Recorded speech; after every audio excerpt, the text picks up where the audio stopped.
So I'm just going to quickly go through these slides just to remind people. I won't even talk about them again at this point. Just as the semester so far, all the elements of drawing that we've been studying, which we're going to be bringing together as much as possible in this final self-portrait. Now for today, in particular, we're going to be thinking about how to develop planar structure into a more organic depiction of the human body, in this case, a self-portrait. So developing this, beginning understanding that we have of the body conceived of as a planar form where we take into consideration as much as we can the underlying structure and develop that into a fully developed, organic, but at the same time structural self-portrait drawing. By beginning the self-portrait with this planar understanding and then developing it further. So this was the planar self-portrait that we did in class, or that I did as the demo. So last week, and some people have submitted this, which is good. And mostly everybody, I don't think I had a chance to go through everybody's submissions this morning, but I didn't grade any of them. I just looked at them. Most people submitted your photograph of your self-portrait setup. So the photograph of the mirror and you reflected in the mirror under the lighting conditions. So that's good. But I just want to emphasize again what I sent out in the email yesterday. You are required to submit that image of your setup. So the image that includes your mirror, yourself reflected in the mirror, and the light conditions that you're working with. So that's required. So if anyone did not submit that with their self-portrait, make sure you do that before the grading period. So you're going to have to set up the same situation anyway, because we're going to be developing this into a rendered organic self-portrait. Professor, yes. I wasn't able to hear anything from before, like this point. Okay, so mostly I just went over the stuff we had been doing so far, but I'm just saying at this right now, just emphasizing again, repeating what I said in an email yesterday, that when you submit your self-portrait, you need to submit a photograph of your self-portrait setup. So a photograph that shows me the mirror using the lighting conditions, and yourself as you're seeing yourself in the mirror, or as close to that as possible. So that's required with your self-portrait submission. So related to that, what we're going to be doing as the last assignment is taking this drawing and developing it into a fully rendered organic portrait. So last week I said you would be doing 2 self-portraits, but I'm taking that back. What we're going to be doing is developing a planar analysis, a self-portrait in 2 stages. This first stage, this planar analysis, which some people have submitted, and then take that same drawing and develop it into a fully rendered organic portrait. So you're going to be photographing and submitting the assignment not as 2 separate drawings, but instead as 2 stages of the same work. So I just want to make sure, is that clear to everybody? So you mean we're building off of this drawing that we already did? Yes. And we have to recreate that same light setting? Yeah, you have to recreate the same light setting. If you can't get it exactly, just modify the drawing. But you should be able to get it back exactly. Okay. Could we resubmit the this one, the planar self-portrait? Because I didn't like Want my to, if you feel like you could, do you feel like you could do a better job getting a sense of planes? yeah, it's just, it was really hard. Sure. So I mean, you can work on that a bit more and then resubmit that. Yeah, Okay. that's fine. All right, thank you. So again, are there any questions about how I modified and just described the assignment? I just have a quick question about the light source, because I know you use natural light. Yeah. Did you prefer natural light, or was it okay if we used like a ring light or something? No, it's totally fine to use any light source that works. Okay, because the light in my apartment is very, I live in a basement apartment, so it's hard to get real natural light. Yeah, no, it's totally fine. Using electric light is fine. Okay, thanks.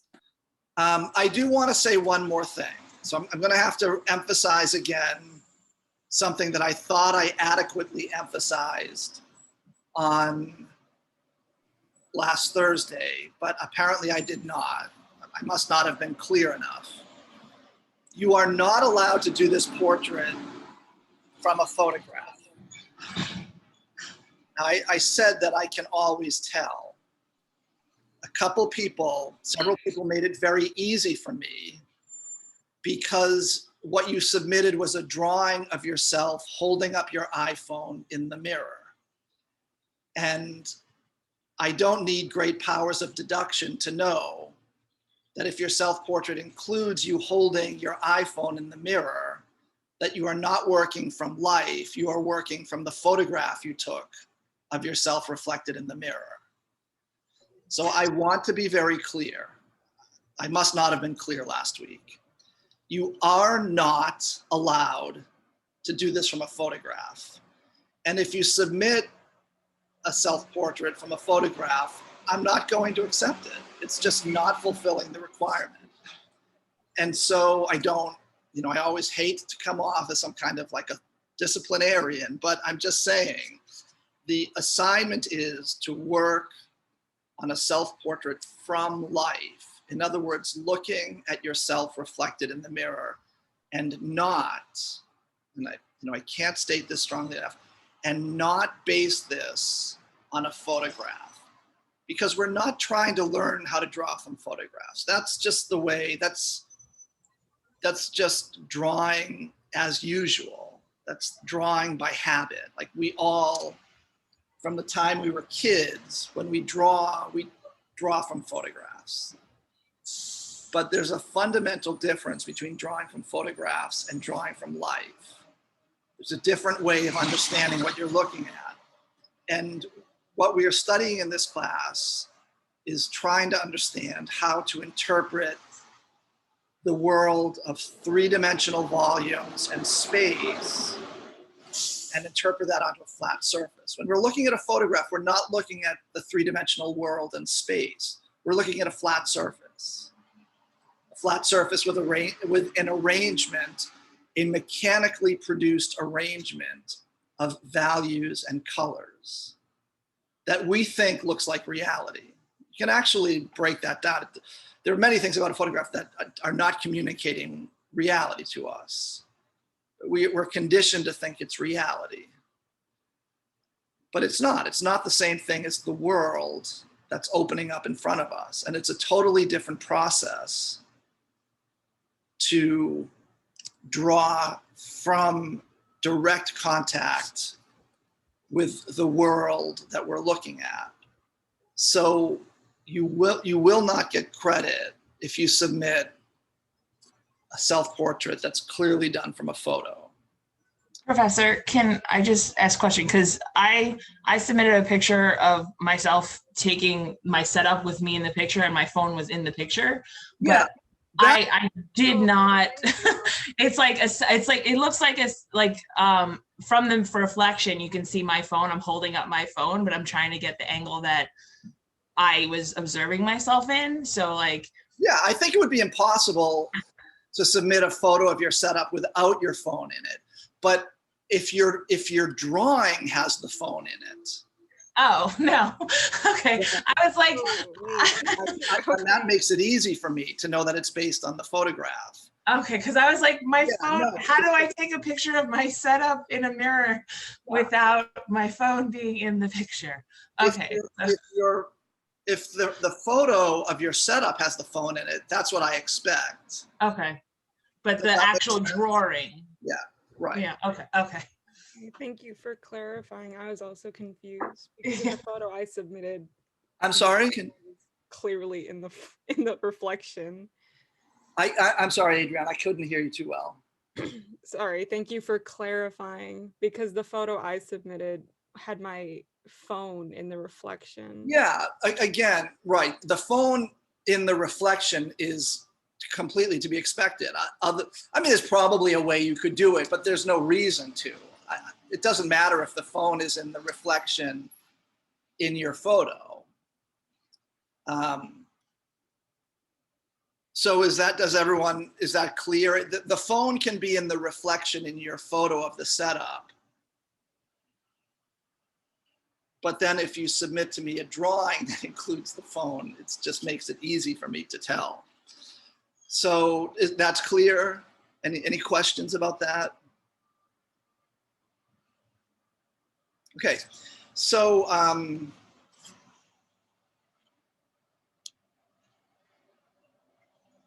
let's go to,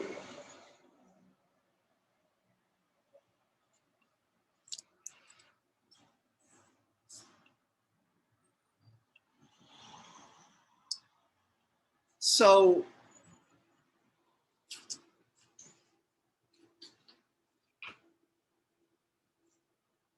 okay, so I just want to make sure, is this, again, you can see me reflected in the mirror pretty much like my drawing? Yeah, you can see it. So we're going to take this, right? So we've started with this kind of planar simplification. And so now we're going to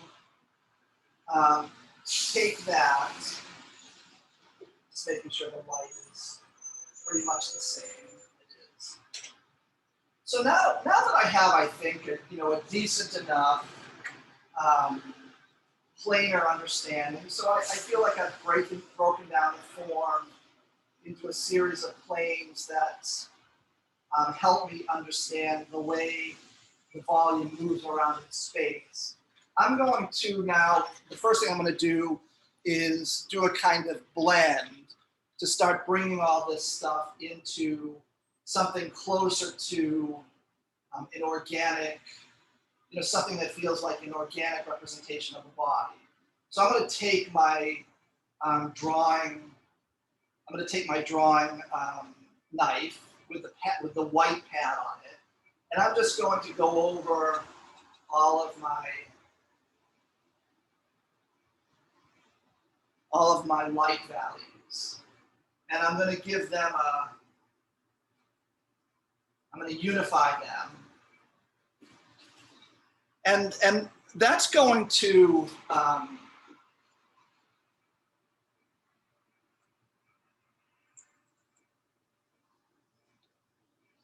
so the basic structure that I established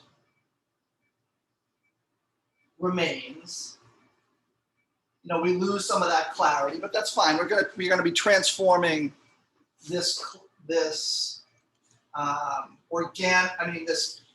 clarity into an organic drawing that still has the same that retains that sense of structure.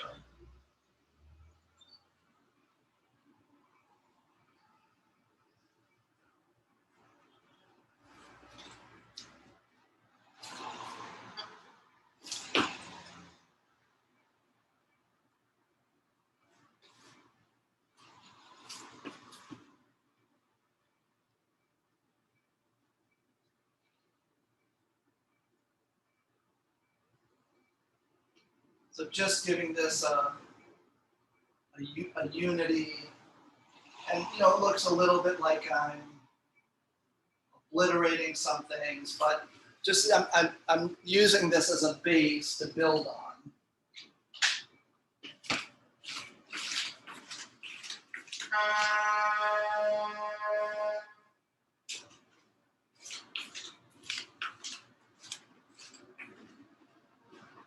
So I'm going to do the same thing with the black or with the shadows. I'm just going over this very lightly.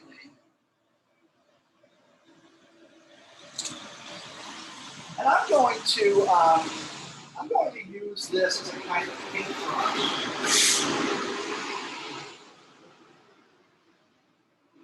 And I'll blend into the white. So I can start getting a softness that I'll want to have in the final drawing.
So again, like here around the eye socket, I'm merging, or I'm starting to merge the light and the dark, and I'll go back in and clarify that. So now the forehead is actually, it's a little tricky for me to figure out.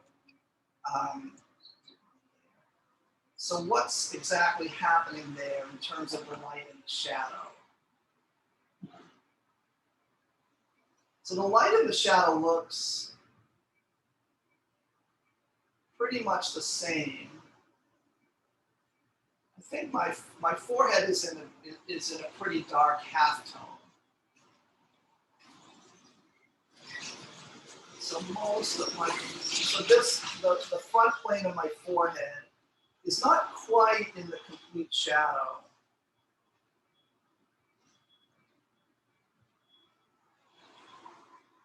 There's a kind of halftone across the forehead.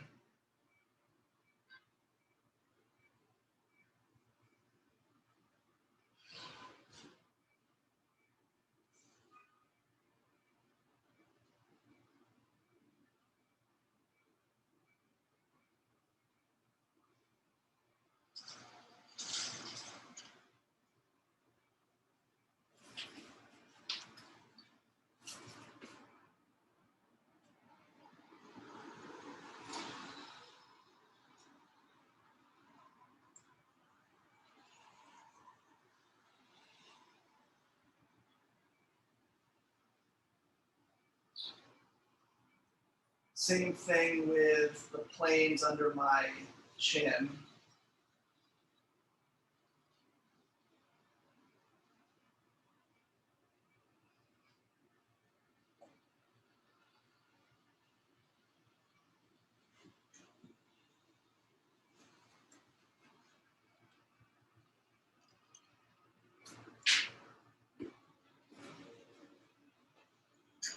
Professor, Yes. is there a reason why you didn't blend the light on your ear? I did a little bit. Okay. Still looks much brighter than everything else on your picture.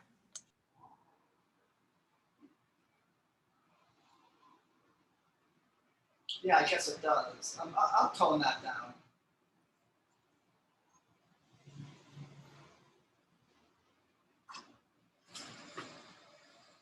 And I can go in, I'm going to go in with a red. Just merge those darks a little bit more. Okay. So now,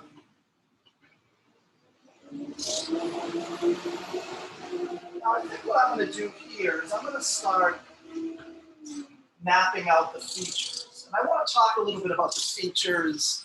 I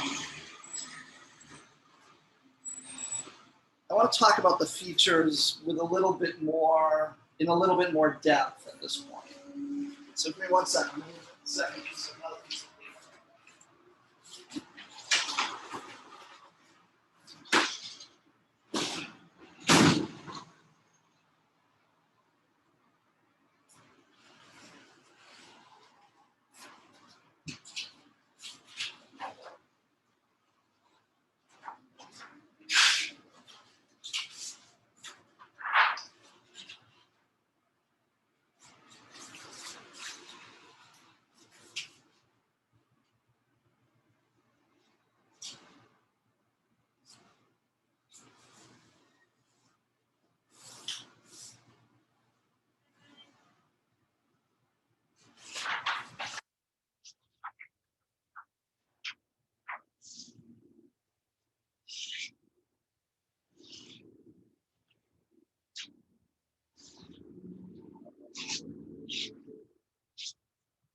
Sorry about that. I should have been better prepared.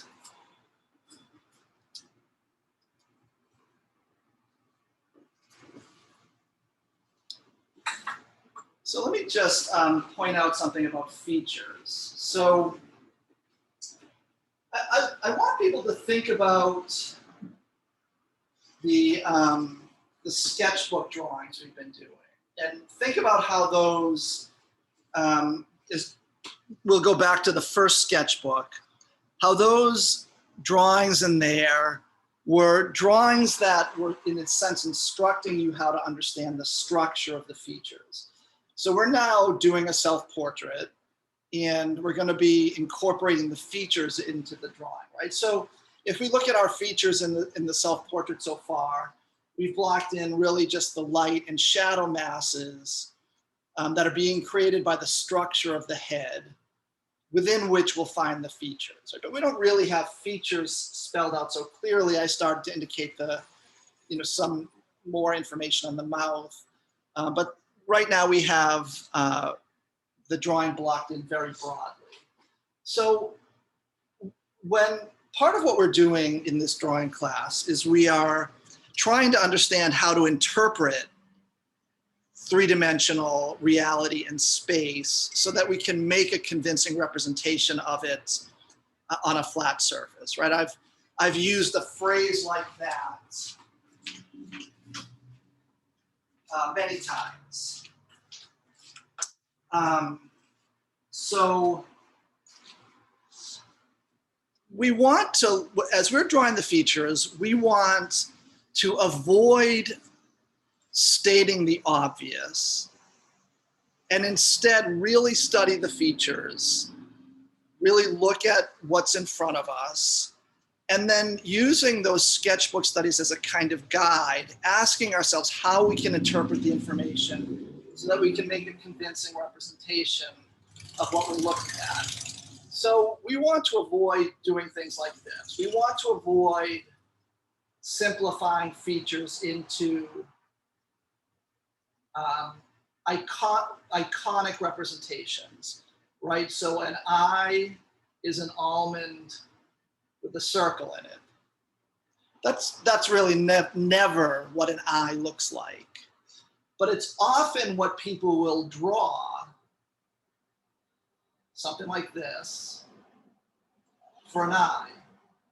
Because seeing the eye that way is a kind of cultural habit, right? It's a widely available, iconic simplification that allows us to easily communicate human eye to each other. It's in a way, it's a kind of like continued use of glyphs, with glyphs meaning a kind of written language where the words look like the things represented, right? Or a mouth will be something like this.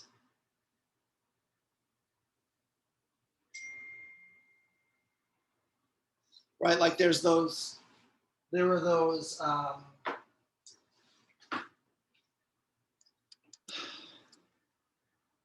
little wax candy lips that look like that. You know, or a nose is, you know, something like this, or something like this, right? But we don't want to fall into that habit, or a habit where we do something like that, right? So we want to really look at what's happening in front of us. And we want to start really understanding the structure of what we're drawing. So if we think back to the sketchbook, right? The sketchbook tried to show us that an eye, that we could start to think about an eye as first of all, a ball, right? Literally, we can take the ball of the eye, and then that's encased in the structure of the skull, something like that. And this structure of the skull is a protective structure. And then the eye itself is, or the eye, what is visible to us as an eye is a lid, which has thickness, which is wrapping around that eye.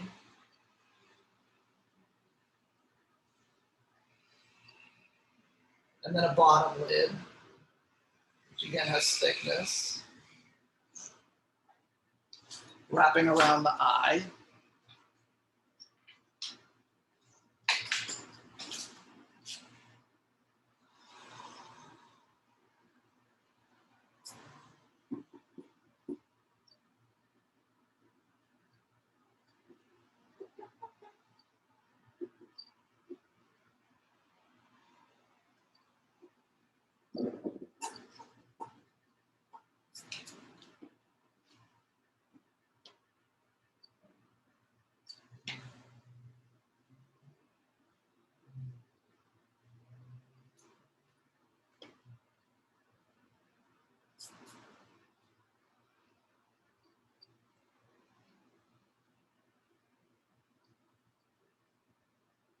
Now I'm doing this out of my head, so the exact configuration of one person's eyelids in relationship to another person's eyelids are going to be slightly different, but we all have eyelids, right?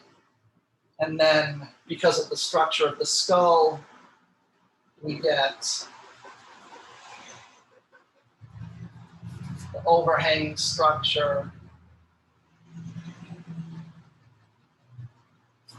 the overhanging plane at the top of the eye, which almost always is in either a shadow or a halftone. You get the eyebrow above it.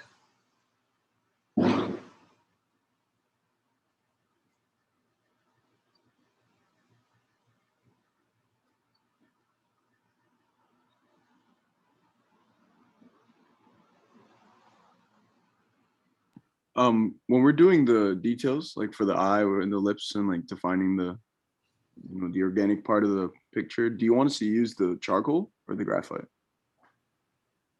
You mean on this? Yeah. Like which pencil do you want us to? Well, yeah, I would use charcoal. Charcoal, okay. So we want to be looking for the structure of the features that we're drawing. So the small structure of the features and how they fit into the larger structure of the head. So we want to avoid this kind of flat representation of the features, which is very common. So what are lips? So if we look at our lips from the side, our lips are a sequence of planes.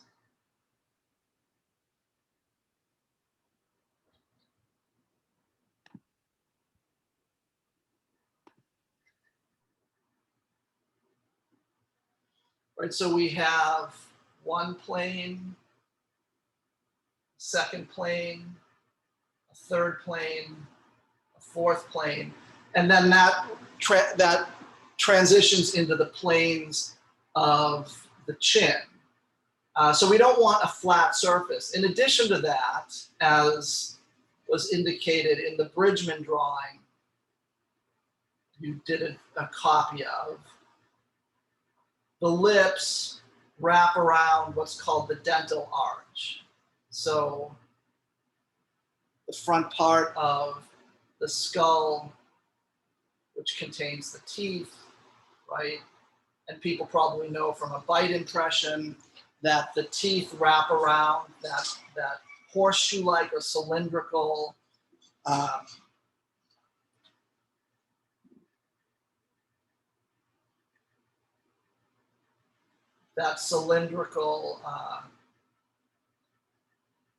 structure. And so the lips are not a flat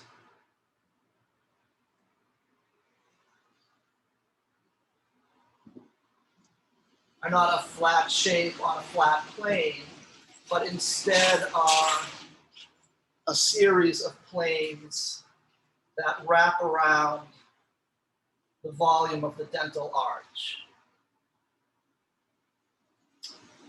And if we're looking at lips from a 3/4 point of view, like I am when I'm doing this self-portrait, I'm going to see, I won't be seeing the lips as visually symmetrical, right? Because the half of the lips that are closer to me I'm going to see more of them.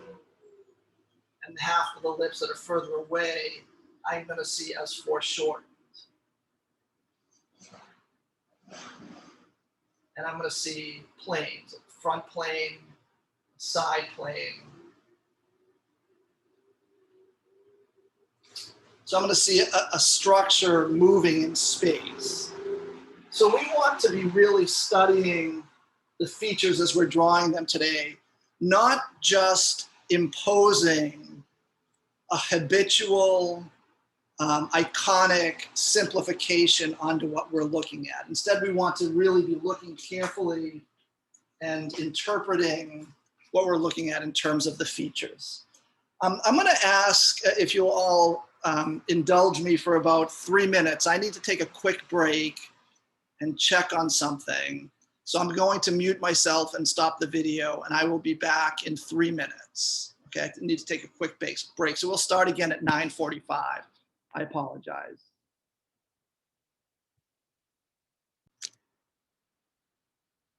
Okay, sorry everybody. Okay, so we're going to be looking for, trying to understand and look for the underlying structure of the features we're drawing instead of just copying or just imposing these kinds of iconic representations onto what we're looking at.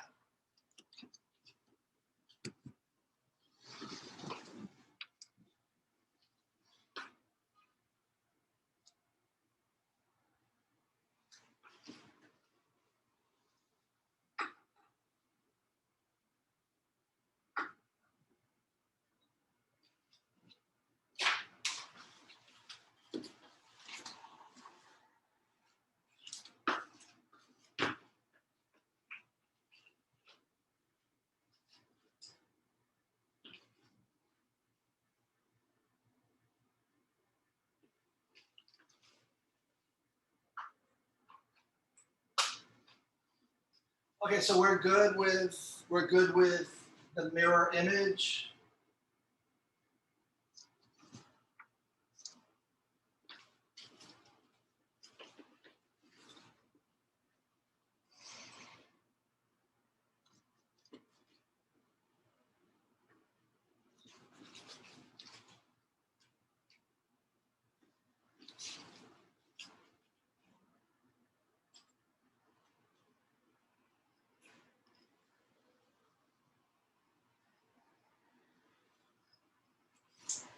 Okay, so I'm going to go in now at this point, and I'm going to start plotting in with a little bit more clarity the features. So I'm going to, just based on what I have already, start to clarify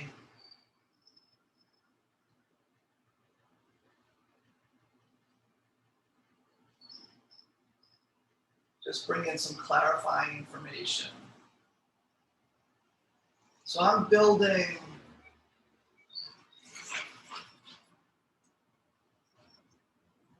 my features again,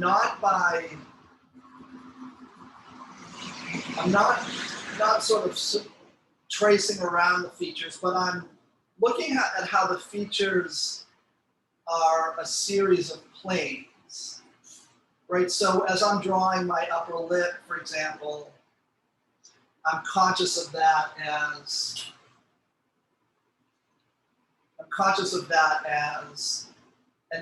a plane turning under, right? It's a plane that is facing down. So it's in shadow.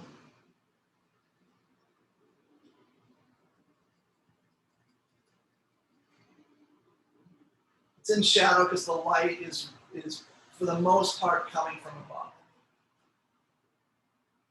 My lower lip, this part of the lower lip here is illuminated. And then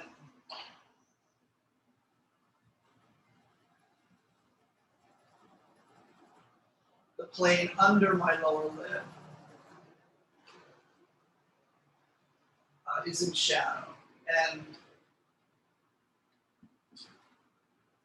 the terminator wraps around the front of my chin, and everything from the terminator over to the right goes in shadow. So just continuing to build up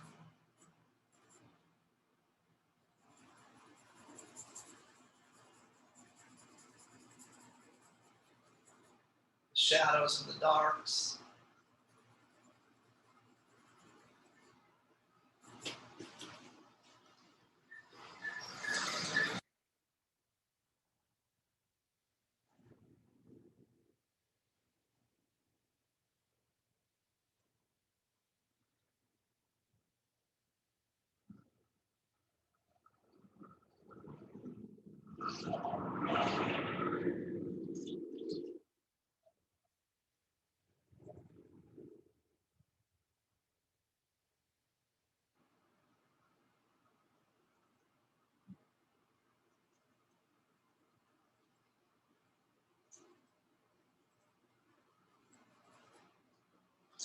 So when I left the drawing last week, I had a fairly sharp division between the light and shadow.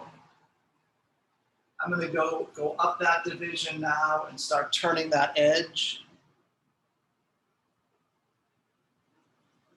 Just like we've been doing on the simple forms to the more complex forms of the drapery. Now trying to make sense of that on the more complex forms of the human body.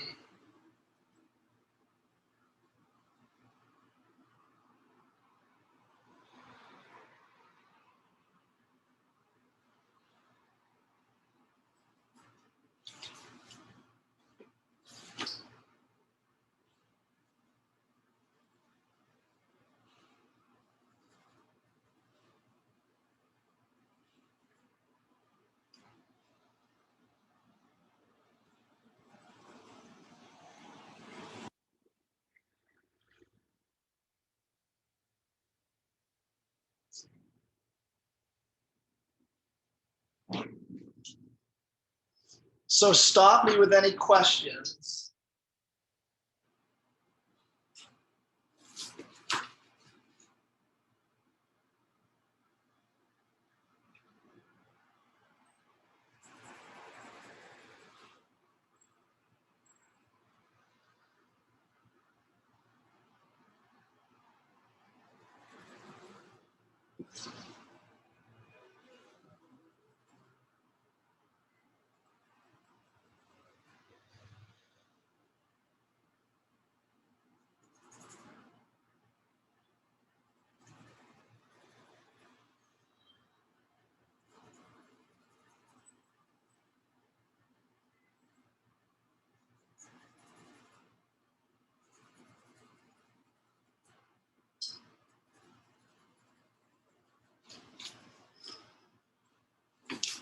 So and again, as I'm drawing something like this halftone here, I'm trying to make sure that I maintain this as a shift in planar direction. So I want this halftone here to read as the slight change in direction from the illuminated side plane. Then there's the halftone as the planes just underneath the zygomatic arch turn away from the light. And then the flesh of the front plane of my face turns to the light again. So I'm drawing this, trying to be conscious of that halftone describing a change in the direction of the form. It's not just a mark on the surface. Same thing here with the little plane of shadow next to the lip. Right, I want that to read as a plane, a change in direction, and not just marks on the surface.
Okay, so I have the start of the light and shadow on the eye socket. So I don't have the eyes in there yet. So I'm going to now start to block in my eyes. Let me see.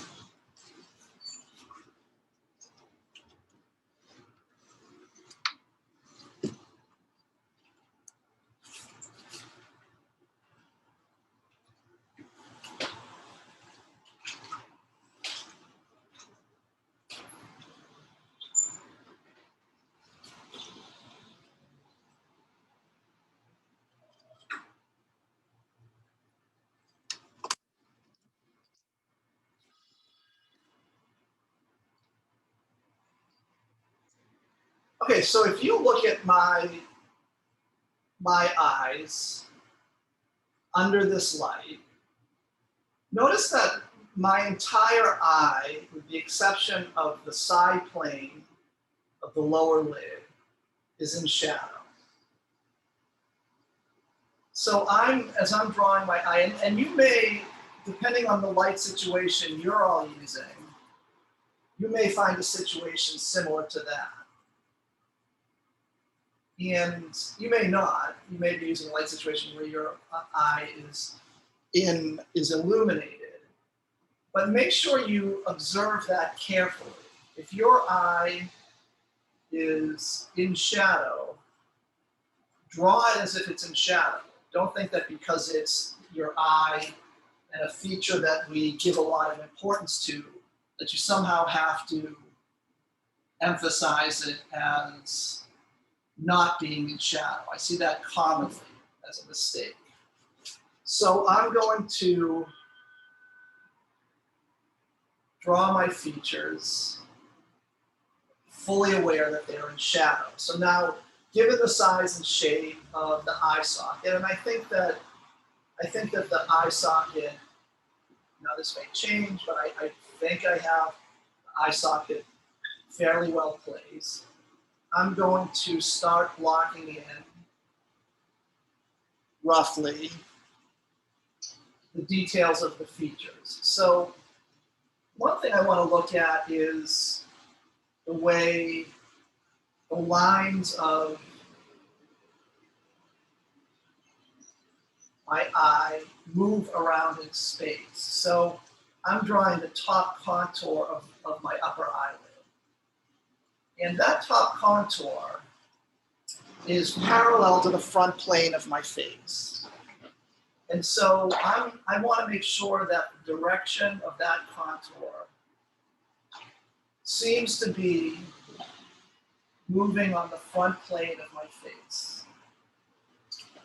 And I'm going to go from eye to eye. I'm not going to draw one eye and then finish it and then draw the other. I'm going to be drawing both eyes together so that I'm making them appear to be symmetrical, or as symmetrical as they are, which is not exactly symmetrical, because people's features are never exactly symmetrical.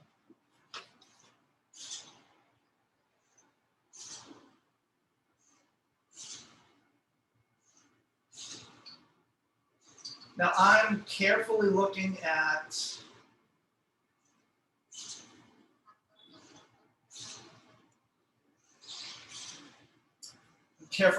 the shapes that I've already established for the planes of the face.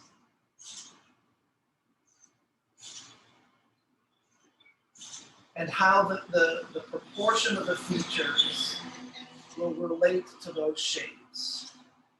So in other words, how big is my eye compared to the light planes on the side of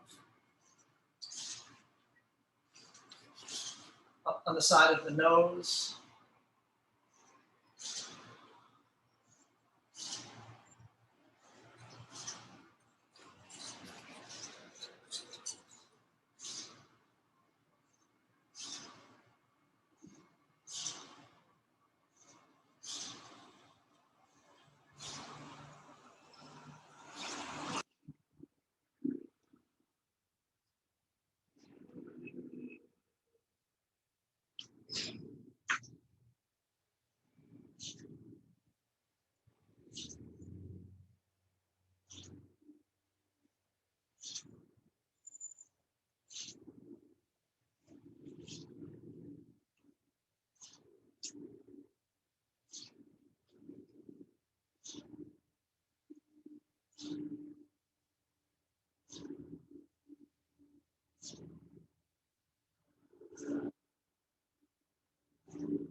So as I've drawn the eyes right now, they look a little bit big to me.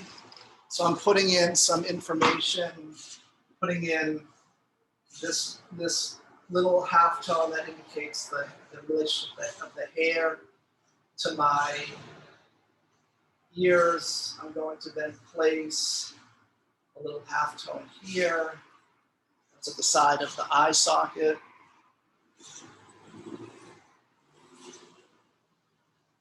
I'm going to ask myself where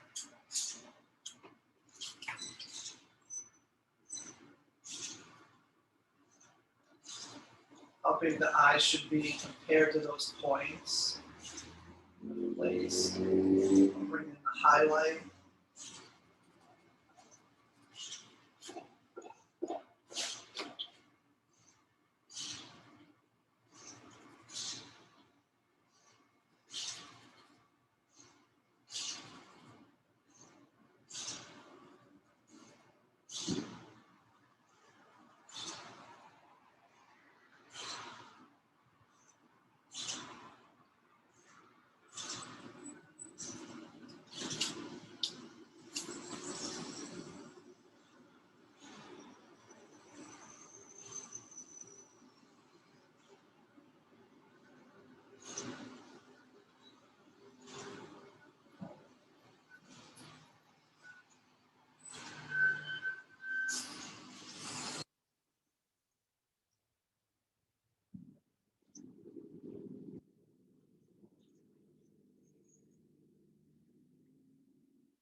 So I started putting in some highlights around the eye to get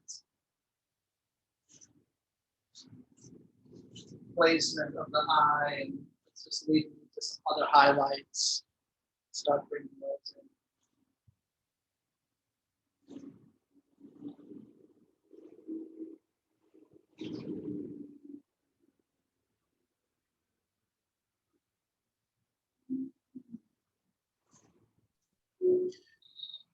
Excuse me, Professor. Yeah. Hi. Just a big obstacle for me when it comes to making a drawing like this is just knowing when to use and switch between the mediums we have, like when to switch between charcoal and graphite and then start applying some of the pastel and then coming in and making little highlights like this with the white charcoal. Like, I just don't know when to gauge when I should use them. Well, I mean, I'm using the white to get, to block in the illuminated part of the head. Mm-hmm. I've started that by blocking in a kind of half-tone white. In other words, it's not so densely layered that it completely covers the blue, right? So we get a kind of half-tone light. And then, do you see this highlight? Yes. This highlight. So, I'm building up the white more heavily in those highlight areas. It's really just observing where those are on your head, given the setup you're working with. And I wouldn't use any graphite at all because, I do know some artists who mix graphite and charcoal, but it gets a little tricky to do that. Did you start with graphite? Yeah. With the tapestry drawing, it just turned out to be very incoherent because I just had trouble switching between the different tools that I had. Well, And I just not to never mix charcoal and graphite, but I know some artists who draw beautifully, or realize that some artists who draw beautifully do that. So if you can do that successfully, then that's fine. But I don't know quite. I'm building up the highlight where I see highlights. And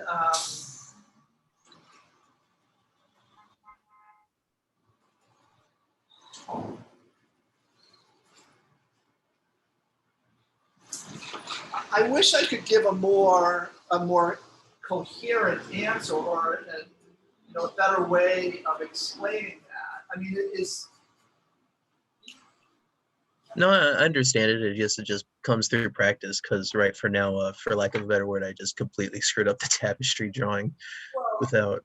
the other thing is there are things like, to me right now, the highlights that I'm putting in are pretty obvious. But there are places in this drawing that I'm not sure yet how to make sense of it. Like if you look at my forehead, I think this is dark halftone. But it's a little bit hard for me to exactly determine what the light and shadow is in that area. So that's something I'm going to have to work out as I'm drawing. And that to me looks like it's potentially the biggest problem area in this drawing. So there are always parts of a drawing that you sort of have to figure out in the process. Does that make sense?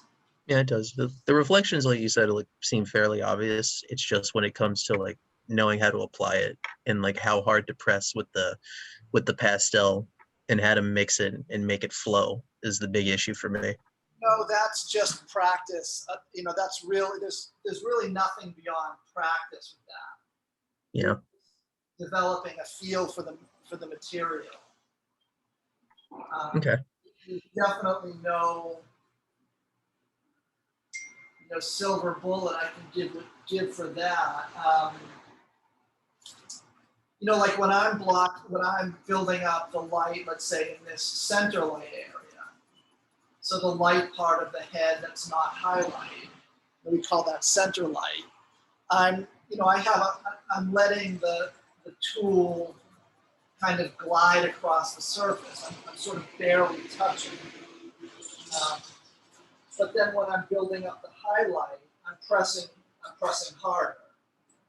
And exactly how to adjust that and gauge that is something that you'll just develop a feel for with practice. That's all there is. Gotcha. Thank you. So I'm just sharpening my white pencil.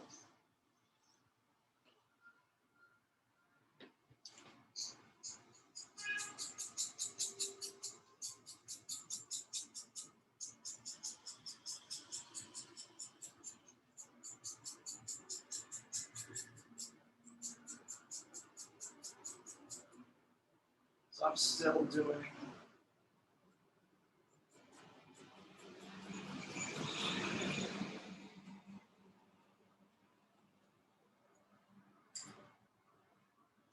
So just looking at, I feel like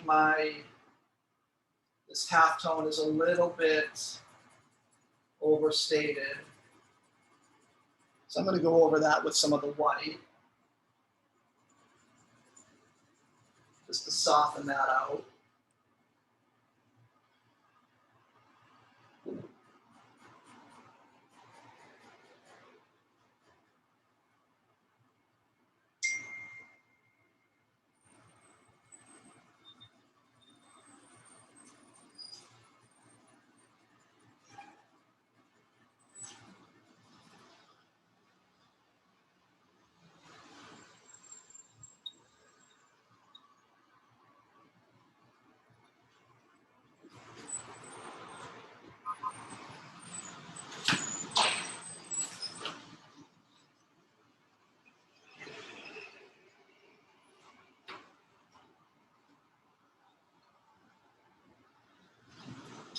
So I think that was Hunter who was just asking me. So, I pointed out these highlights I'm starting to build up, or these areas of lighter tone. And if you look at your images in those handouts, the images of the skull, you'll see that highlight corresponds to that bone around the eye socket, right? The the zygomatic arch. And if you feel on your own head, this part of your face, that's, you can feel bone very close to the surface. Whereas if I feel my face here, the bone is more deeply buried. So that highlight is corresponding to the high point of that bone, right? That protective surface, or that protective structure. That's creating the transition from the side of the head, right side of the head, to the front of the head as it's represented here by the eye socket.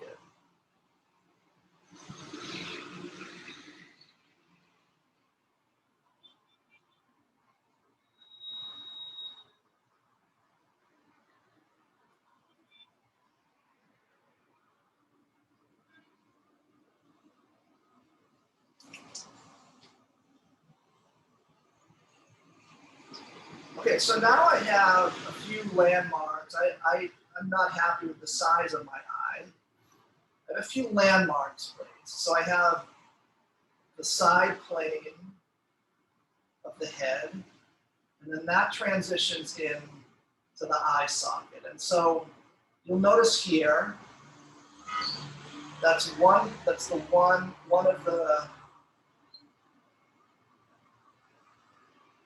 of the only parts of the eye itself, in this case actually the planes above the eye, that's illuminated. So I'm bringing in that shape of light.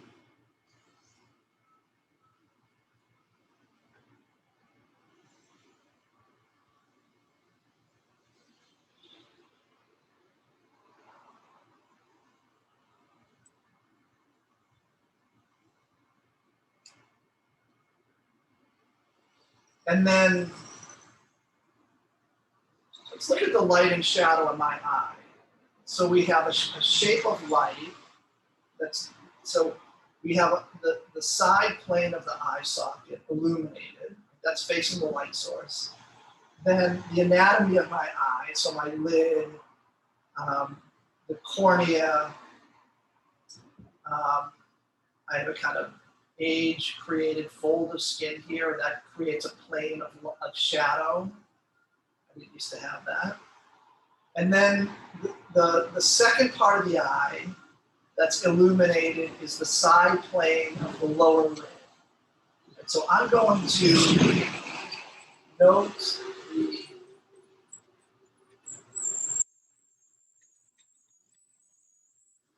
the shape of the shadow pattern.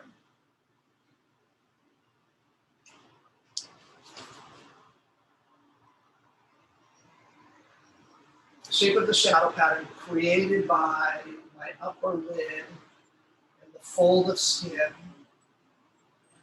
the upper part of the eye socket. And then I'm going to bring in this little bit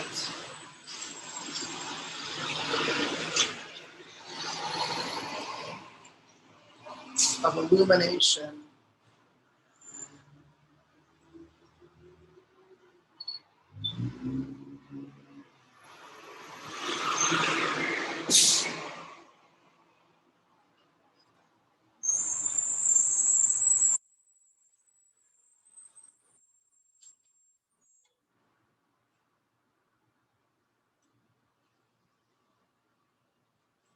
side plane of the lower lid.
I just think there's a tiny bit of illumination on the upper lid. There's just a little bit of light sneaking in there. So I'm trying to build the structure of the eye by looking at the lights and shadows.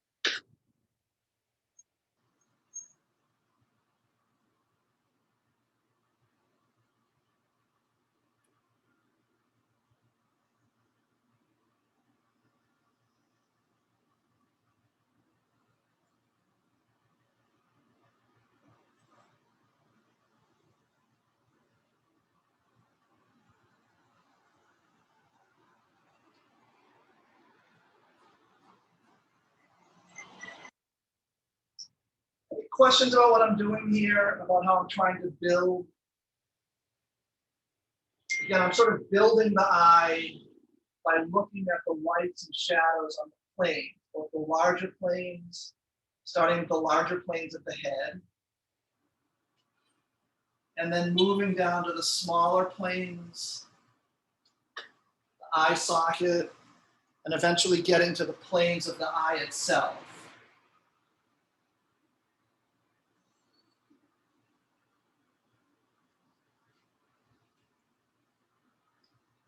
Again, any questions about that?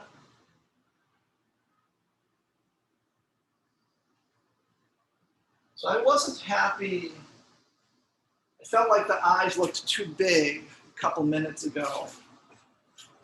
Whether they were too big or not, I think the bigger problem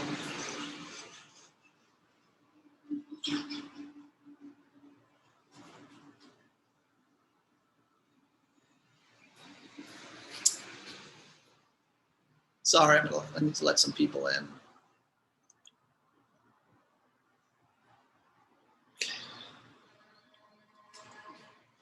I think the bigger problem was that I was overstating, I was making the dark of the contours too dark, maybe. That looks better to me now.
Sorry for this downtime.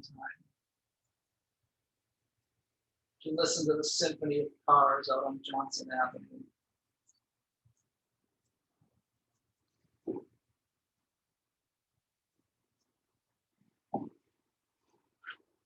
So again, I'm just building up. I'm not looking at the features per se. I'm looking at the planes of light and shadow that are created by the structure of the features.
And so here I'm putting in this highlight, but I'm very conscious of this highlight as delimiting or indicating the place where the side plane of the nose and the front plane of the nose meet. Right, so right here at that highlight, that shows me the shift from front to side. So I'm trying to, I'm building up this rendering, adding highlight, adding shadow, always in a way that is intended to reinforce and build up the sense of the head being constructed of a series of planes that are related to and turn into one another.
Now I have this simplified mass of dark there that we started with. I might now at this point use the white to cut into that dark to start creating a sense of some of the hair of the eyebrows.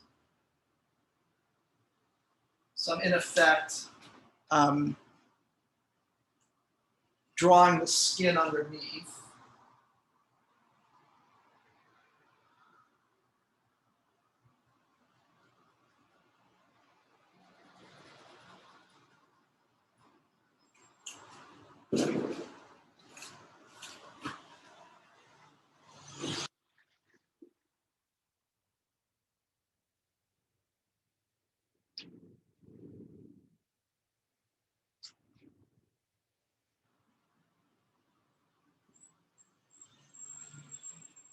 So at this stage, I'm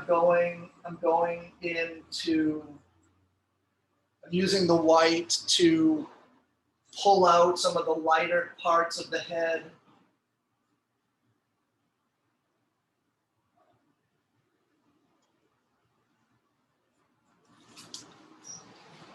So developing the drawing that way.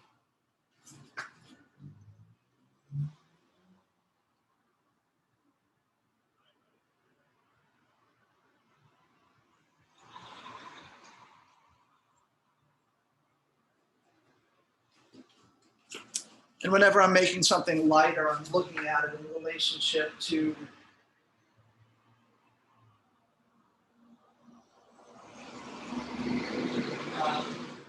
the rest of the values in my drawing. So I want to be always gauging all of the values in relationship to each other.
I'm also using, as I'm putting these marks down, I'm using directional strokes to reinforce the turning of the volume.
So I want to start to get a sense of like the fleshiness of my jawline, the sad fleshiness of my jawline.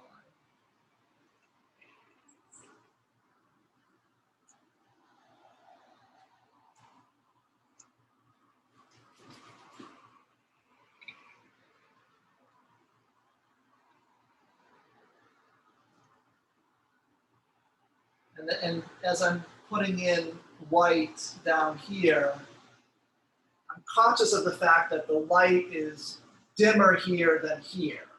So I want to maintain a sense of these lights being brighter.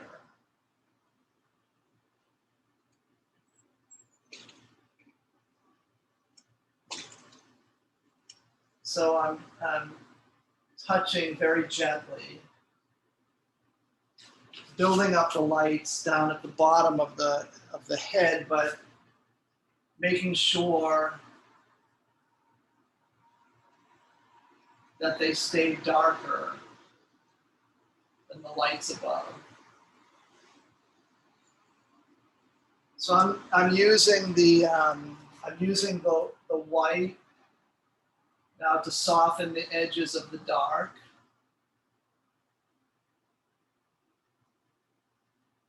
Create that kind of transitional halftone.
So any questions so far?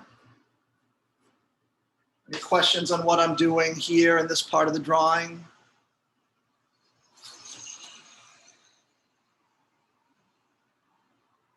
Hunter, is the way I'm using the white, is it fairly clear? Yeah, it seems like it, using it to draw on the highlights of the reflection coming in. Yeah, and so, right, and in a sense, I'm using the white right now as I'm using it as a kind of reverse. You know, usually we render with black and or a dark tone, and we create a transition of shadows. But here I'm using the white and creating a transition of lights, going from the whitest white at the highlights to middle tones.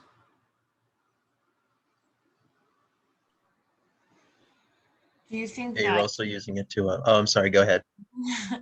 No, go ahead.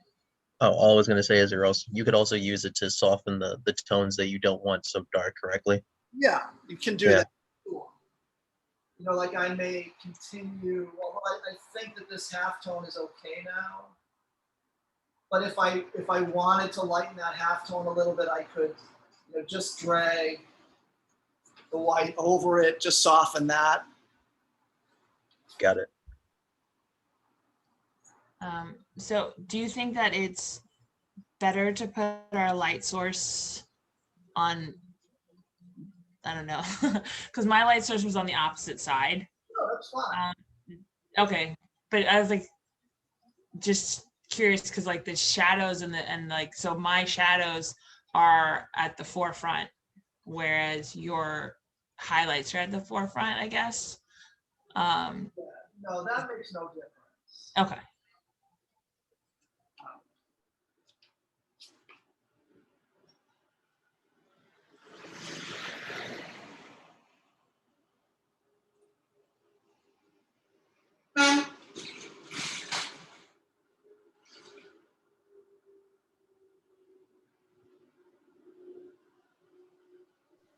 Professor, Yes. it would be okay to use the same angles, that you did, right? I'm sorry.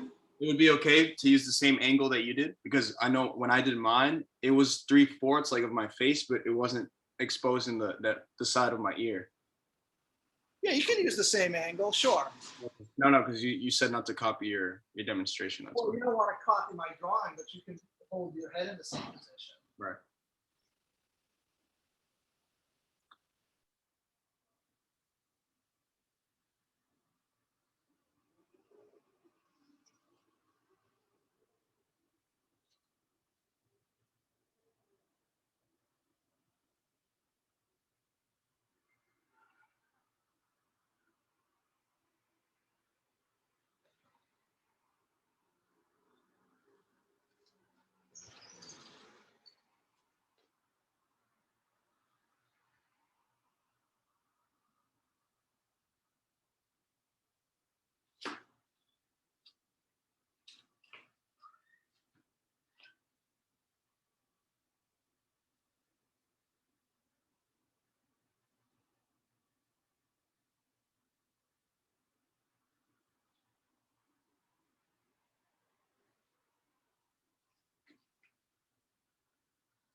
So now figuring out the other eye, I want to be sure that the eye on the opposite side of the face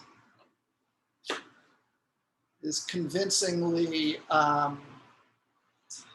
in perspective line with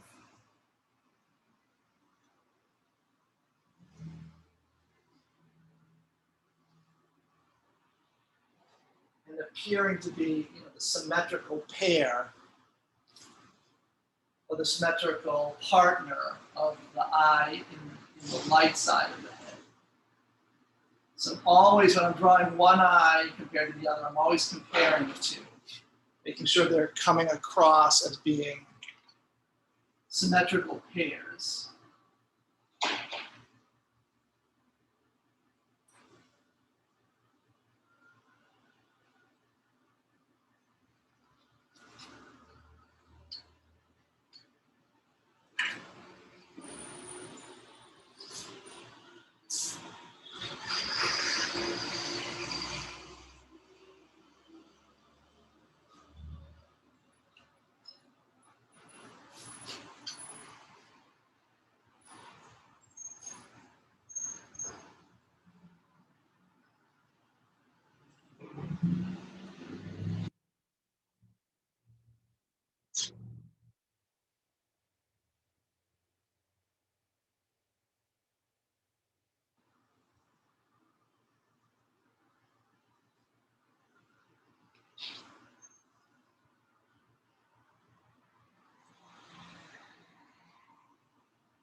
So in drawing my eye, I don't know if you can all see it. I'm looking at this shape of dark at the far corner of the far eye.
So I'm going to indicate the nostril a little bit more clearly.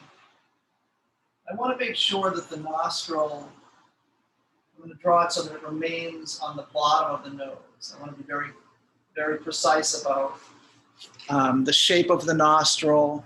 I don't want to make it too much of a kind of graphic, comma-like shape. Look at exactly how much of it I can see. So that doesn't dominate the drawing of the nose.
I think just a little bit of the white of my eye, just on the left, is caught by the light.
So I'm just like starting to sort of touch in and place the different elements of the eyes. I did make them too big before, that's for sure. So I've reduced their size a little bit.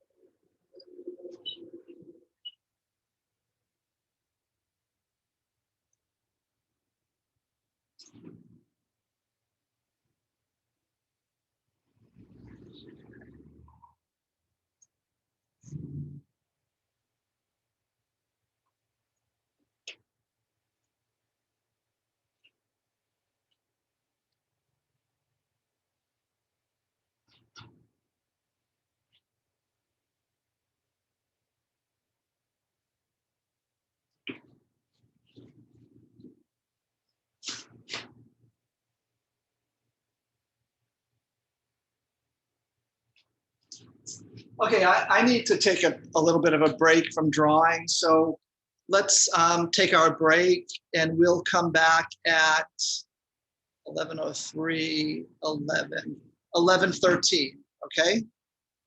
Any questions before we break?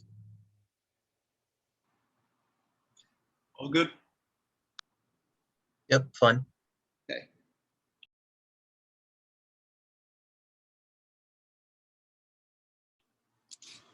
Hey, everybody, so we're back. So I'm just gonna continue working on the features. I think my eyes are about the right size. I have them still just sort of very, very, very simply roughed in.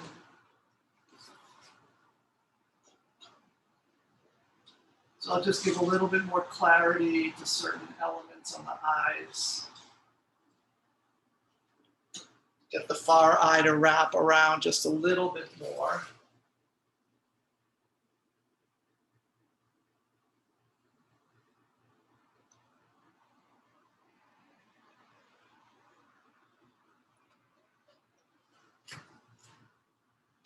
So notice the shape of the far eye. That's nothing like, that shape is nothing like that conventional almond shape that we think of the eye as being. Because that eye is turned away from me and on the far side of the head, it's a shape entirely different from that kind of classic almond shape simplification. So you want to make sure you look at that.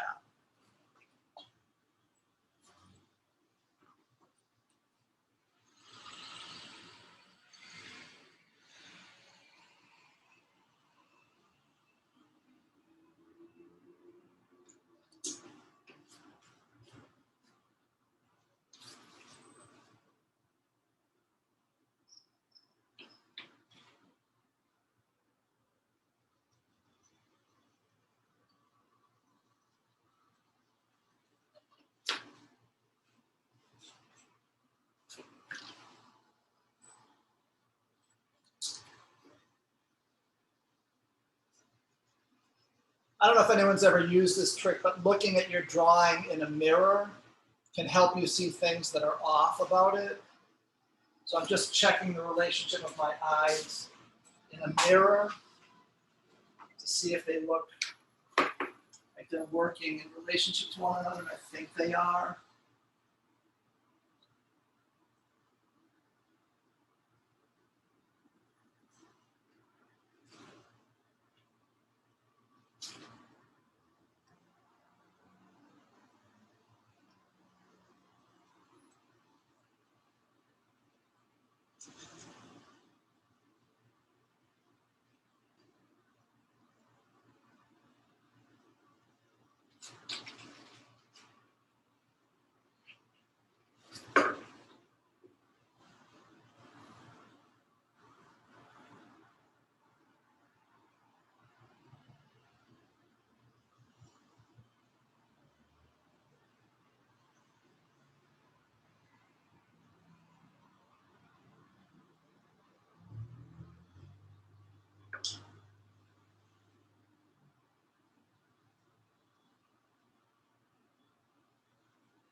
because the eyes are largely in shadow, I'm going to, at least at this stage of the drawing, I'm not going to articulate too much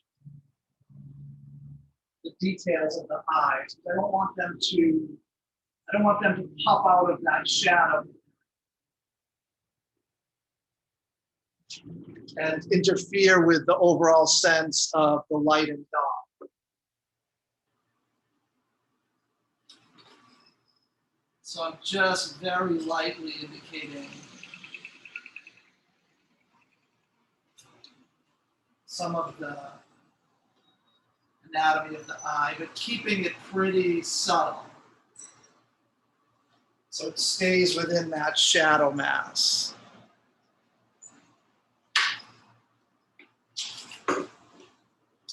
Just because they're eyes doesn't mean they have to be overly developed. We tend to think that the eyes have to be focused on in a portrait, but that's not really true.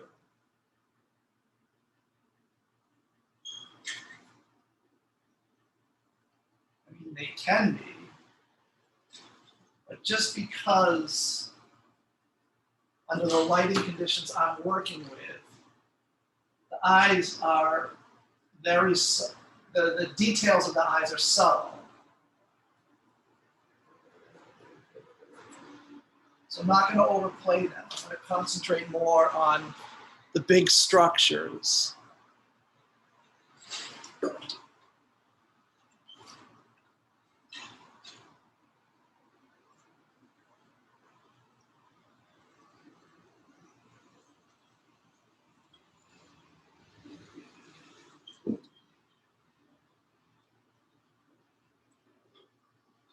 Inner corner of the far eye goes into a shadow.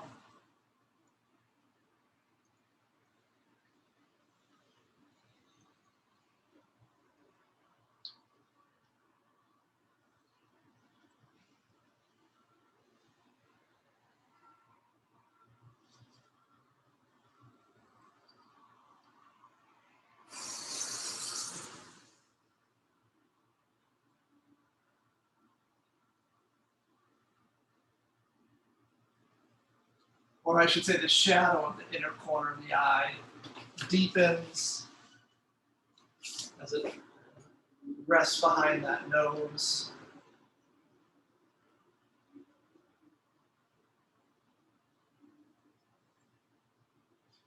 It can bring out the edge of the cartilage at the front of the nose a little bit more strongly because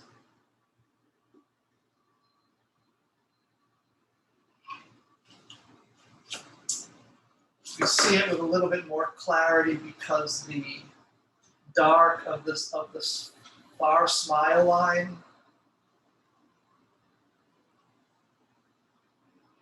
sets it off.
So I'm gonna now clarify the line of the mouth, the center line of the mouth.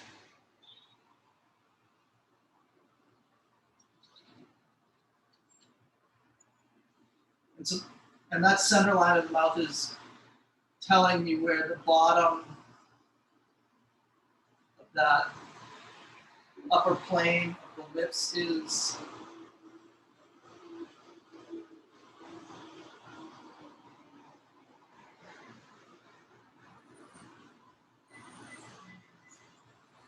And I want to draw that line so that it's clearly wrapping around the roundness of the dental arch.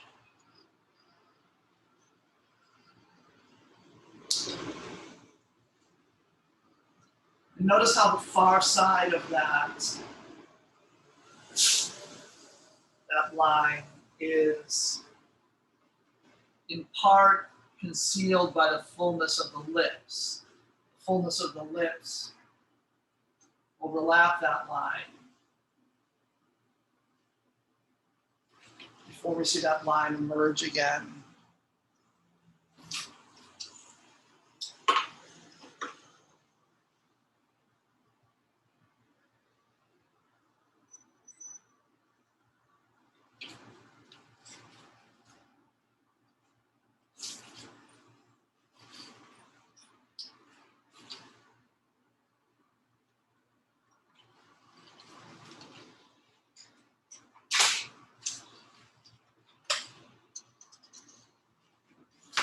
I don't think that's quite working in perspective of the eyes and the nose, is it?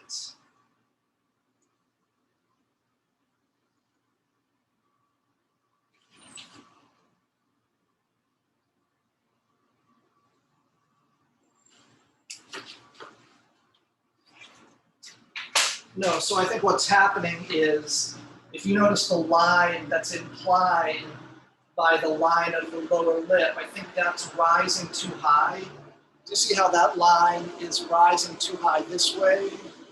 Drop that down. And then also drop down the line of the center line of the lips. So looking at that perspective, this line needs to be a little bit more horizontal.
I think that's better.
put in some of the hairs of the eyebrow, but I'm going to put them in thinking of them as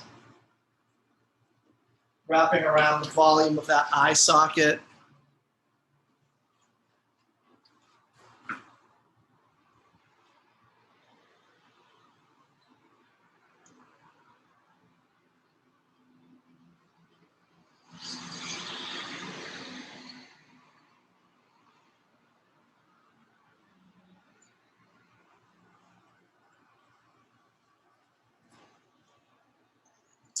I'll put in the core of the shadow that runs down the philtrum.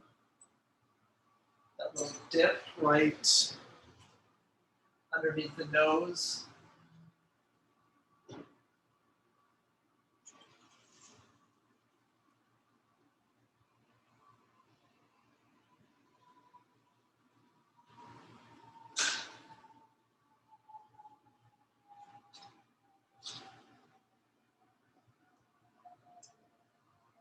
And then indicate the subtle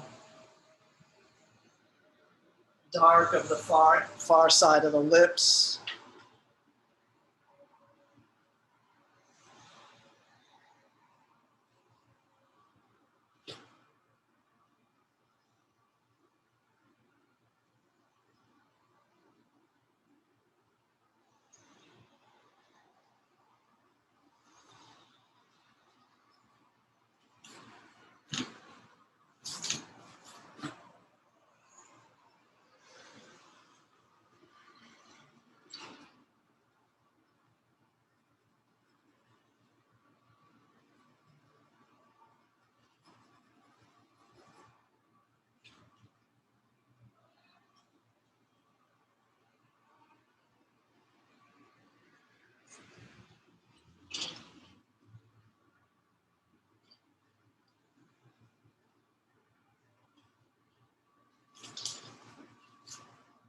So like with the drapery, I'm going to keep working on this for the duration of the class. If people feel like they have enough information and can now go on to working on their own drawings, feel free to sign off. That's certainly fine. But for the rest of the drawing, I'm not sure how much I'll be talking and explaining. At a certain point,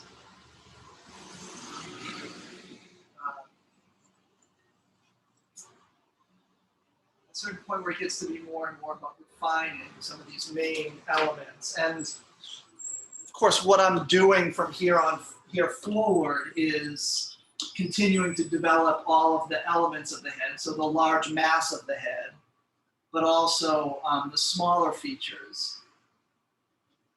But always developing the light and the shadow in such a way that what I'm doing is continually developing the planar structure.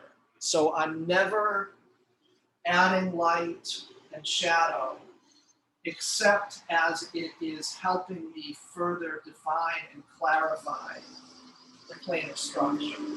So for example, right here, I may be starting, I might here start to develop, more fully develop the core of the shadow that runs up the edge of the shadow line on the nose. But I'm only developing that because that's going to help clarify the distinction between the light, the front plane of the nose and the side plane of the nose. So adding light and shadow, developing light and shadow, even polishing light and shadow, all only insofar as that reinforces the sense of structure that we're developing on the head. That's the only reason I'm doing it. So that's, I'm going to continue to develop this portrait, but always with that objective in mind.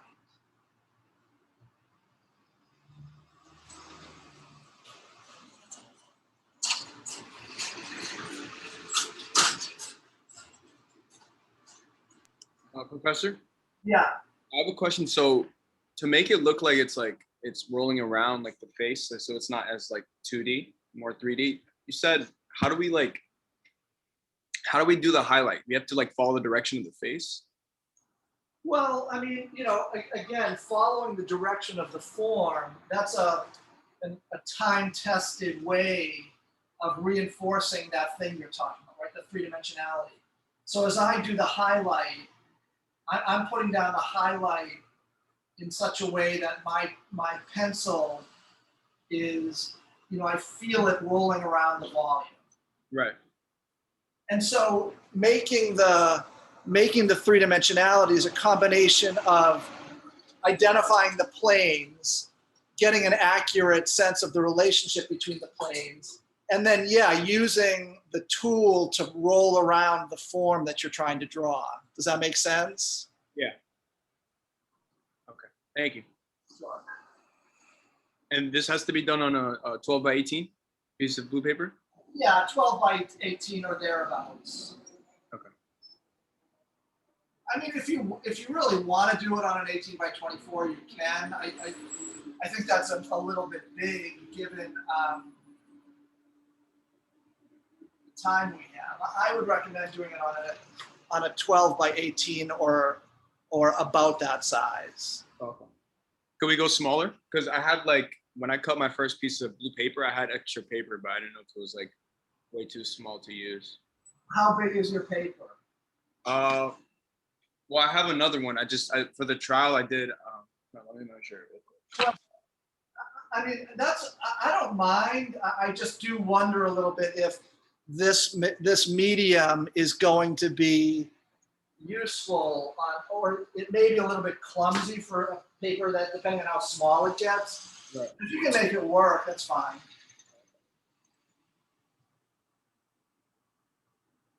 Yeah, this one was like a 7.5 by 12. It's pretty small. I think 7.5 by 12 is a little small, but if you can make it work, that's fine. Okay. Cool.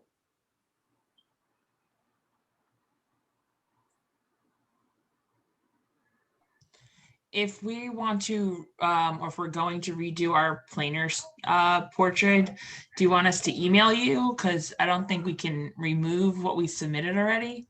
Yeah, that's fine. You can email me. You're like, don't look at this. Blackboard actually allows multiple submissions, but Yeah. No, it does. I just mean you don't have to look at that one. We can just ignore it.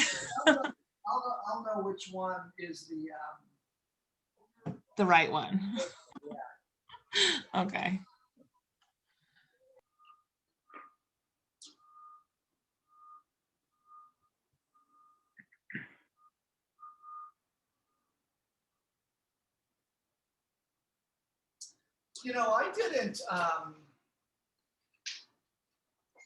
I did not ask you all to do this, but I just want to show you something that you could do here.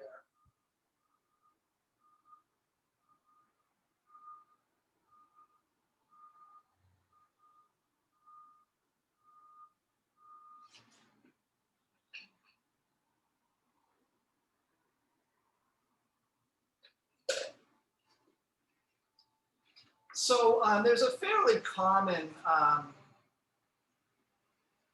technique, certainly traditional technique, where an artist will use white and black, but also red pastel, or when you see old master drawings described, it's usually described as red chalk, or sanguine sometimes. So I have here a red pastel. Now, I didn't ask people to buy this, so this would be just going one step further if anyone ever wanted to explore this. But sometimes artists will incorporate red into a drawing like this. For the cheek, right? I'll just show you just as a kind of add-on to what we've been talking about. And so where they incorporate red, it's just based on observation. And, this is done because, the human body, the surface of the human body is a play between warm and cool.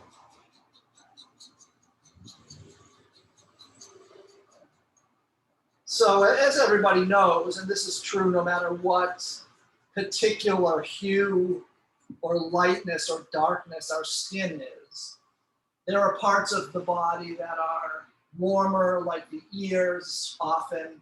There are parts of the body that are cooler, like on men, the chin is cooler because of the razor stubble. Even on women, the chin tends to be a little bit cooler. Halftones are cooler. So some people may do some of the rendering on parts of this drawing using red. So like if I were to be incorporating this technique, I would possibly use red to render the shadows in the ear, because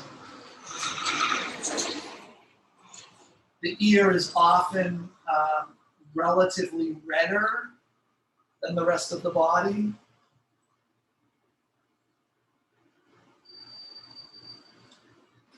It's a very soft pastel. I don't know why it's so soft.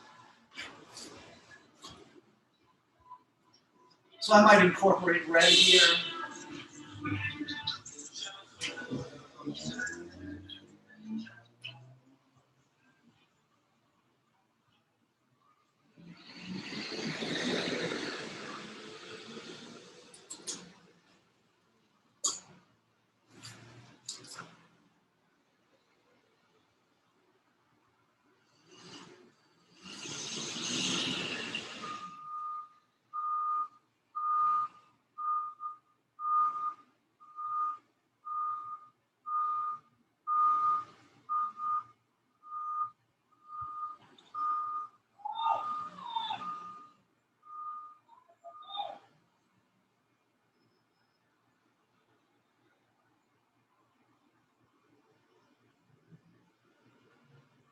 And if you look at, collections of drawings, particularly traditional ones, you'll see artists doing this pretty regularly. I mean, people have probably noticed that a lot of artists used red as a drawing medium. And you'll often see artists incorporating red into using white, black, and red. And actually, if you then add to this a yellow pencil, you can get a convincingly broad range of skin tones. Or if you have darker skin, you could replace the yellow with a raw sienna or a sienna pencil. And with the white, red, sienna, and black, also get a fairly full range of flesh tones.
Now I'm starting to deal with the complicated modeling of the forehead.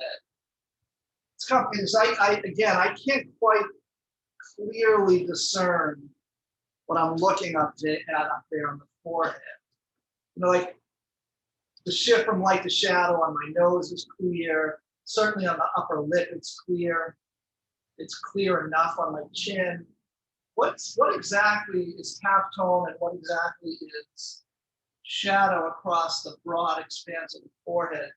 A little bit tougher for me to figure out. I was mentioning earlier, that's something I'm going to have to figure out as I draw it. So to me, it looks like most of the information on the front plane of the forehead is halftone. But a halftone that very softly then transitions into the shadow mass on the right-hand side of the forehead, or the right-hand side from your point of view, looking in the mirror.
Very subtle shadow core here, where as the forehead rolls around in space like this, I'm seeing a definite reflected light.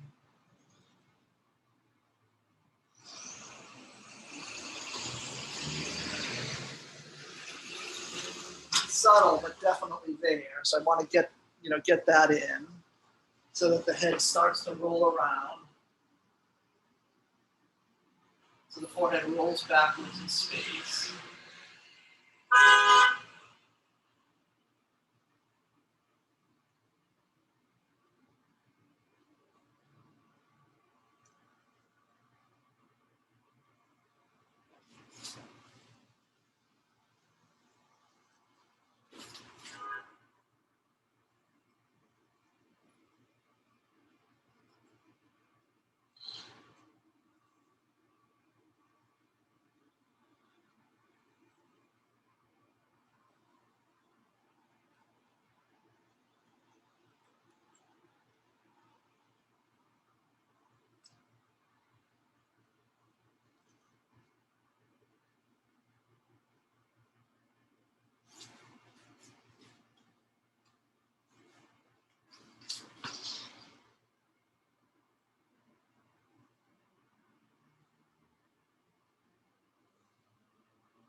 And this here, this is halftone. So I want to make this soft, the transition between that halftone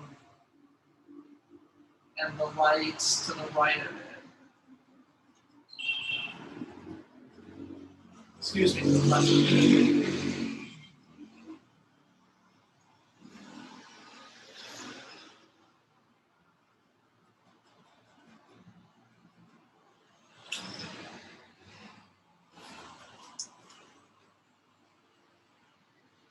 So noticing where the tone is, but also now at this point, trying to do justice to the softness of that transition. I don't want that to just remain a kind of harsh plane.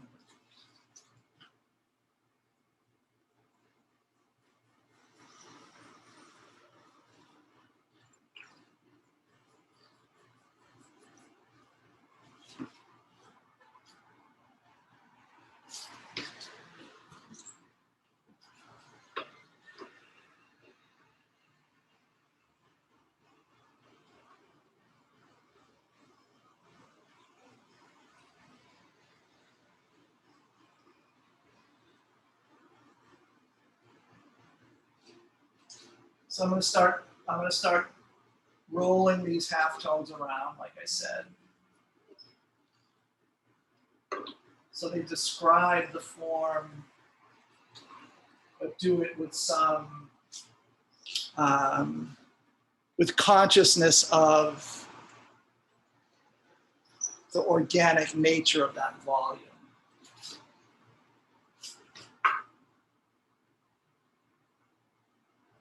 So I see little lights cutting in, so little slightly lighter halftones in there.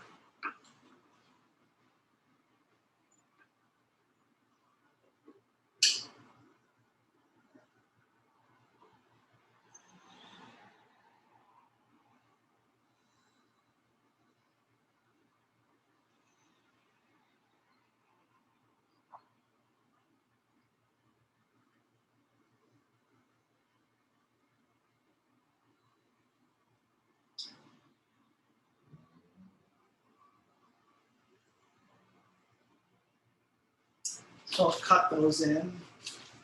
When I say cut them in, I mean sort of remove them with my eraser. So again, using an eraser to draw.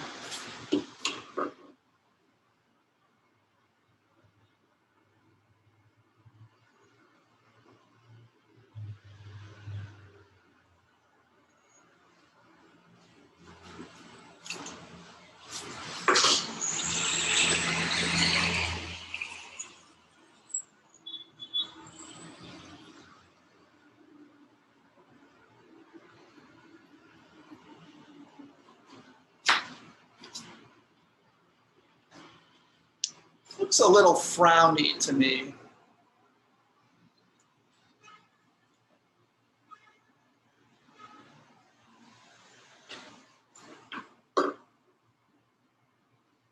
Maybe that's because I look a little frowny, I'm not sure.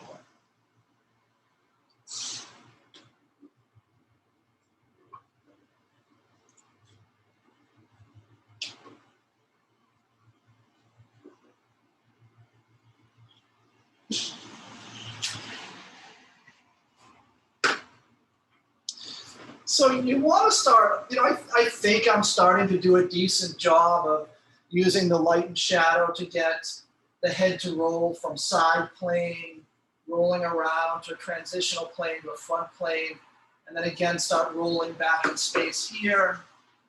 So again, using all of those elements of light and shadow that we've learned to try to make that happen. Try to get a sense of your head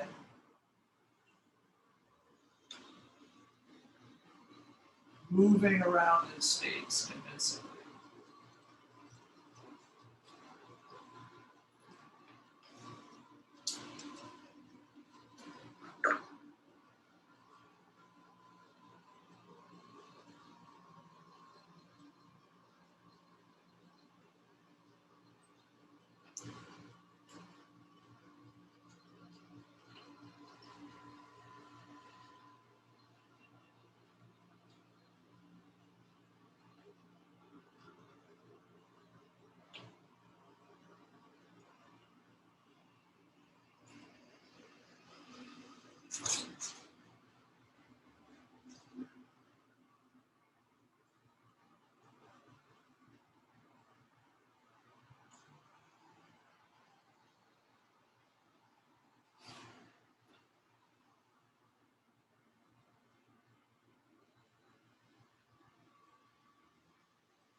I'm softening the transition between the light on the upper lip and the underplaying of my top lip. So this is a change in pigment, right? Our lips are often redder than the skin around it. So there's almost always a change in pigment. But if you if you roll your finger around that shift from upper lip to top lip, you'll feel that that's a soft transition. So you don't want the change in pigmentation to make you draw that as a sharp line. You want that to read as a soft rolling of flesh.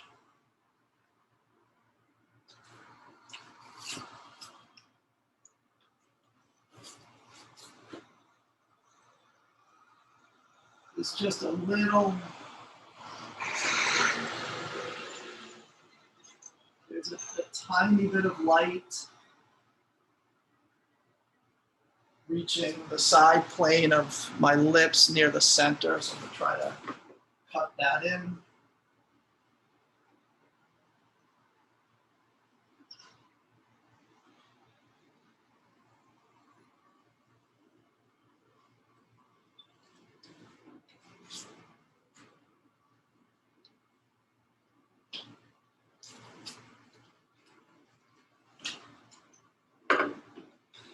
And I'm going to go in with my white and soften that some more.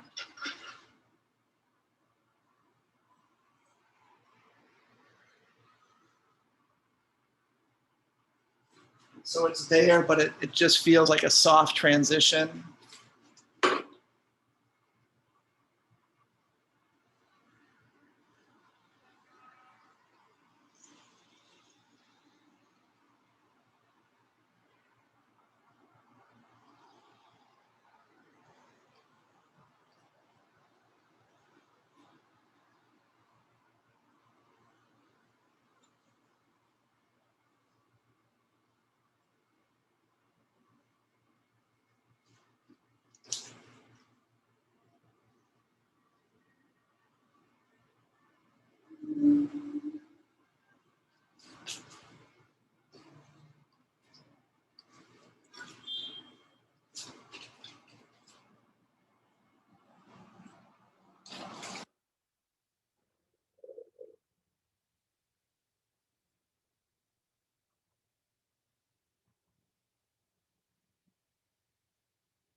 Somehow there's a little reflection of my window on my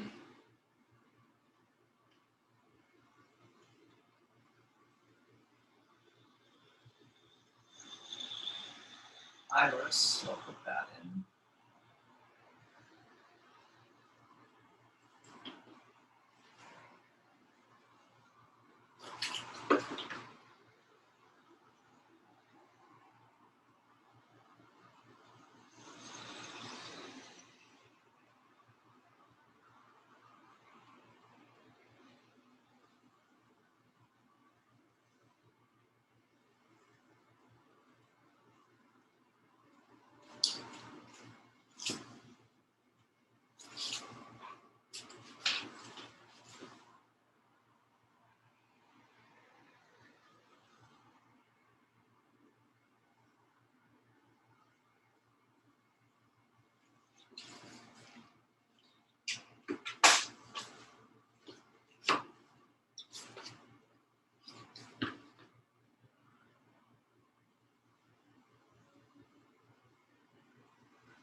Now, as this side of the head is looking a little bit flat to me, so I'm noticing that there's a kind of core of the shadow running down the front plane of my face. So here, on the far plane that's wrapping around his face, that goes into a kind of reflected light. So I'm going to indicate that so that the far side of my face starts to turn around his face more.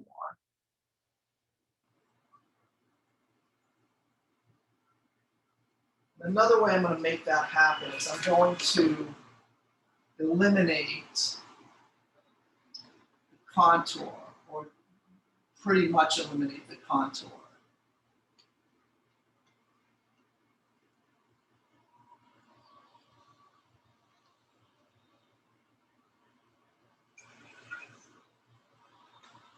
Contour tends to pull that forward.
So to bring in that core of the shadow,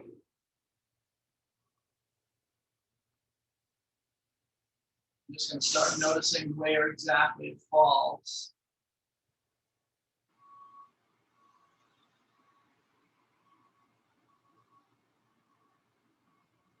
On that front plane.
So now bringing in this darker tone here.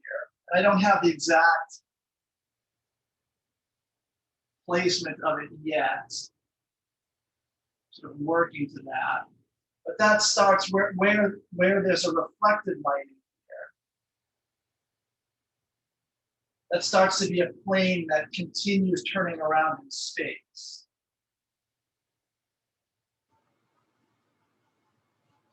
So it's completing the form.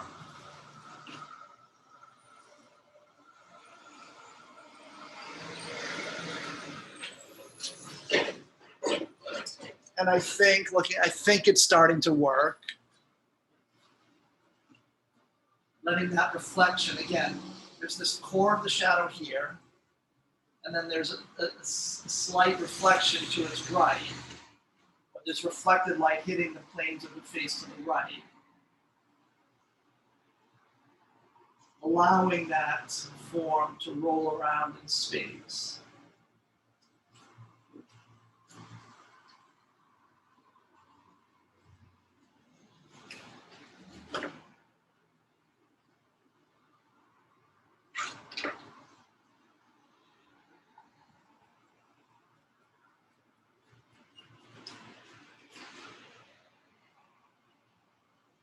And I would need to keep I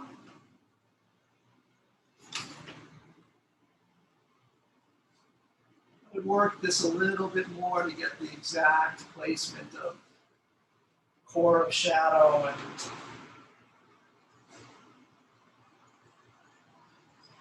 reflected planes. But it's starting to get there, I think.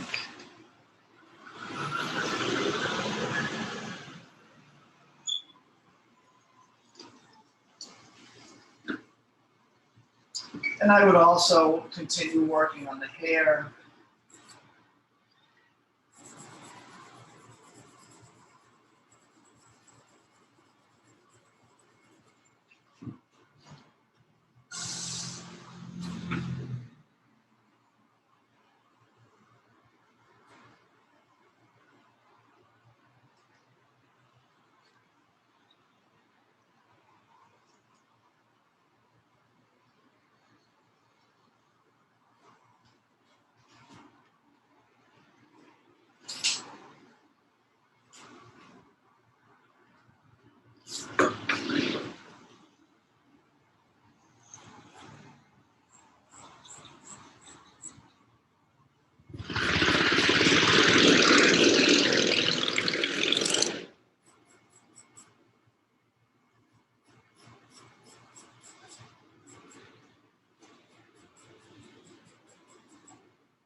One last thing, I'm going to take a break in just a second.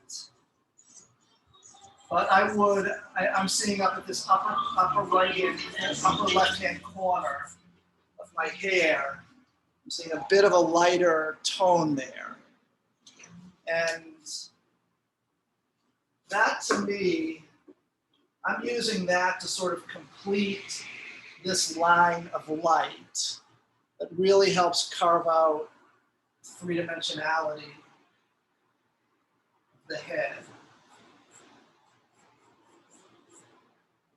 So that line of light, so marking off where exactly the side plane as opposed to the front plane and the top plane of the head is. Okay, folks, so I have to take a little bit of a break from drawing. So I think I'm gonna end the regular class session here. Are there any questions anybody has? You said we don't need to use the pink, right? No, you don't need to use the pink. No, I just wanted to show people. Oh, okay, cool. And then you said this is our last class? Well, we'll meet, so tomorrow's asynchronous work on these. Right. Okay, and then Wednesday I'll have individual meetings with people. Okay, and then you'll post the schedule Wednesday morning? Yes. Okay, cool. Okay. All right, thank you very much, Professor. Okay, any other questions? Yes, Yeah. Professor. Oh, When is like the official last due date to submit the self-portrait and then the drapery? It's gonna be Friday. Okay. Sketchbook 2, Friday, or you want that one? Yeah, that can all be Friday, yes. Thank you.